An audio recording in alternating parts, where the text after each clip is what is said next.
ಎಲ್ರಿಗೂ ನಮಸ್ಕಾರ. Welcome back to C S T channel. ಇವತ್ತು ನಾನು ನನ್ನ ಮಗಳು ಸೇರಿ ಈರುಳ್ಳಿ ಚಟ್ನಿನ ರೆಡಿ ಮಾಡ್ತಾ ಇದ್ದೀವಿ. ನನ್ನ ಮಗಳಿಗೆ ಈ ಚಟ್ನಿ ಅಂದರೆ ತುಂಬ ಇಷ್ಟ. ಅವಳಿಗೆ ಬೆಳಗ್ಗೆ ಪಟೋಟ ಪಲ್ಯ ಮಾಡಿ ದೋಸೆ ಮಾಡಿಕೊಟ್ಟಿದ್ದೆ. ಈವ್ನಿಂಗ್ ಸ್ನ್ಯಾಕ್ಸಿಗೆ ದೋಸೆ ಹಿಟ್ಟೆ ಇತ್ತು, ಅದಕ್ಕೆ ಅವಳು ಈರುಳ್ಳಿ ಚಟ್ನಿ ಬೇಕು ಅಂತ ಕೇಳಿದ್ಲು. ಅವಳಿಗೆ ಫೇವ್ರೇಟ್ ಇದು.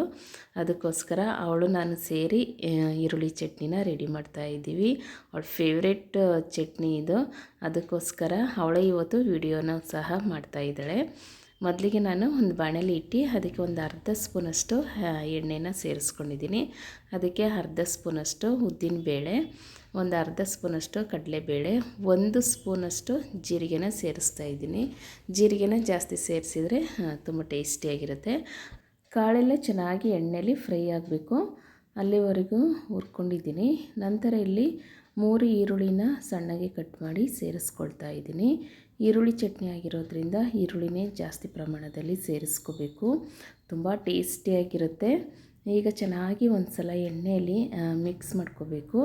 ನಂತರ ಇಲ್ಲಿ ನಾನು ಬಿಸಿ ನೀರಿಗೆ ಬ್ಯಾಡಗಿ ಮೆಣಸಿಕಾಯಿ ಮತ್ತು ಒಂದು 5 ಬ್ಯಾಡಗಿ ಮೆಣಸಿಕಾಯಿ, ಖಾರಕ್ಕೆ ಒಂದು 3 ಖಾರದ ಮೆಣಸಿಕಾಯಿನೂ ಬಿಸಿನೀರೆಲ್ಲ ಹಾಕಿ ಒಂದು 10 ನಿಮಿಷ ನೆನೆಸಿಟ್ಟಿದೆ. ಅದನ್ನು ಸಹ ಸೇರಿಸಿ ಚೆನ್ನಾಗಿ ಒಂದು ಸಲ ಮಿಕ್ಸ್ ಮಾಡ್ಕೋಬೇಕು. ಈ ರೀತಿ ಬಿಸಿನೀರಲ್ಲಿ ನೆನೆಸಿ ಹಾಕೋದ್ರಿಂದ ಕಲರ್ ಚೆನ್ನಾಗಿ ಕಾಣಿಸುತ್ತೆ. ಈಗ ಸ್ವಲ್ಪ ಉಪ್ಪನ್ನು ಹಾಕಿ ಚೆನ್ನಾಗಿ ಎಣ್ಣೆಯಲ್ಲಿ ಈರುಳ್ಳಿನ ಫ್ರೈ ಮಾಡ್ಕೋಬೇಕು. ಉಪ್ಪು ಹಾಕೋದ್ರಿಂದ ಈರುಳ್ಳಿ ಬೇಗ ಬೇಯುತ್ತೆ. ಇದಕ್ಕೆ ಒಂದು ನಿಂಬೆಹಣ್ಣಿನ ಗಾತ್ರದಷ್ಟು ಹುಣಸೆಹಣ್ಣನ್ನು ಸಹ ಸೇರಿಸ್ಕೊಂಡಿದ್ದೀನಿ. ಅದನ್ನು ಹಾಕಿ ಚೆನ್ನಾಗಿ ಗೋಲ್ಡನ್ ಕಲರ್ ಬರಬೇಕು, ಕಲರ್ ಎಲ್ಲ ಚೇಂಜ್ ಆಗಬೇಕು ಈರುಳ್ಳಿದು, ಅಲ್ಲಿವರೆಗೂ ನಾವು ಚೆನ್ನಾಗಿ ಹುರಿಬೇಕು ಎಣ್ಣೆಯಲ್ಲಿ. ತುಂಬ ಟೇಸ್ಟಿಯಾಗಿರುತ್ತೆ, ಖಾರನೂ ಸಹ ಆಗಲ್ಲ. ಏಕೆಂದರೆ ಬ್ಯಾಡಗಿ ಮೆಣಸಿಕಾಯಿ ಹಾಕಿರೋದ್ರಿಂದ ಕಲರು ಸಹ ಚೆನ್ನಾಗಿ ಕಾಣಿಸುತ್ತೆ. ಇಲ್ಲ ಬರೀ ಖಾರದ ಮೆಣಸಿಕಾಯಿನ ಹಾಕ್ತೀವಿ, ನೀವು ಖಾರ ಜಾಸ್ತಿ ತಿಂತೀರಿ ಅನ್ನೋರು ಬರೀ ಖಾರದ ಮೆಣಸಿಕಾಯಿನೂ ಸಹ ಸೇರಿಸ್ಕೋಬೋದು. ಇಲ್ಲಿ ನಾನು ನನ್ನ ಮಗಳಿಗೆ ಮಾಡಿಕೊಡೋದ್ರಿಂದ ಅವಳು ಖಾರ ಜಾಸ್ತಿ ತಿನ್ನಲ್ಲ, ಅದಕ್ಕೋಸ್ಕರ ಬ್ಯಾಡಗಿ ಮೆಣಸಿಕಾಯಿನ ಸೇರಿಸ್ಕೊಂಡಿದ್ದೀನಿ. ಈಗ ನೋಡಿ, ಇಷ್ಟು ಹುರ್ಕೊಂಡು ಕಲರ್ ಚೇಂಜ್ ಆದರೆ ಸಾಕು. ಈಗ ಇದನ್ನು ಒಂದು ಪಾತ್ರೆಗೆ ತೆಗೆದು ತಣ್ಣಗೆ ಹಾಕಿಬಿಡ್ತೀನಿ.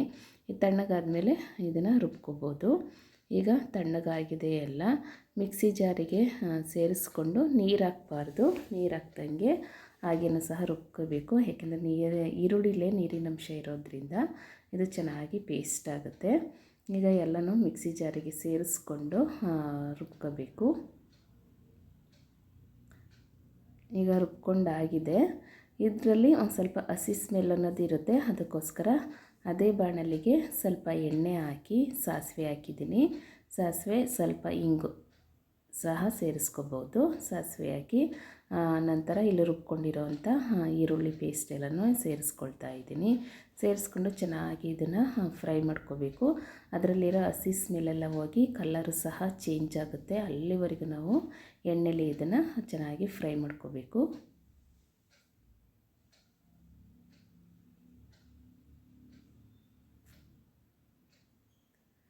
ಬ್ಯಾಡಗಿ ಮೆಣಸಿಕಾಯಿ ಹಾಕಿರೋದ್ರಿಂದ ಒಳ್ಳೆ ಕಲರು ಸಹ ಬರುತ್ತೆ. ಈಗ ರುಚಿಗೆ ತಕ್ಕಷ್ಟು ಉಪ್ಪನ್ನು ಸೇರಿಸ್ಕೊಳ್ತಾ ಇದ್ದೀನಿ. ಮೊದಲು ಸ್ವಲ್ಪ ಉಪ್ಪನ್ನು ಸೇರಿಸಿದೆ, ಇವಾಗ ನೋಡಿ ಉಪ್ಪನ್ನು ಸೇರಿಸ್ಕೋಬೇಕಾಗುತ್ತೆ. ಇದಕ್ಕೆ ಬೆಲ್ಲನೂ ಹಾಕಿದರೆ ಒಳ್ಳೆ ಟೇಸ್ಟ್ ಕೊಡುತ್ತೆ.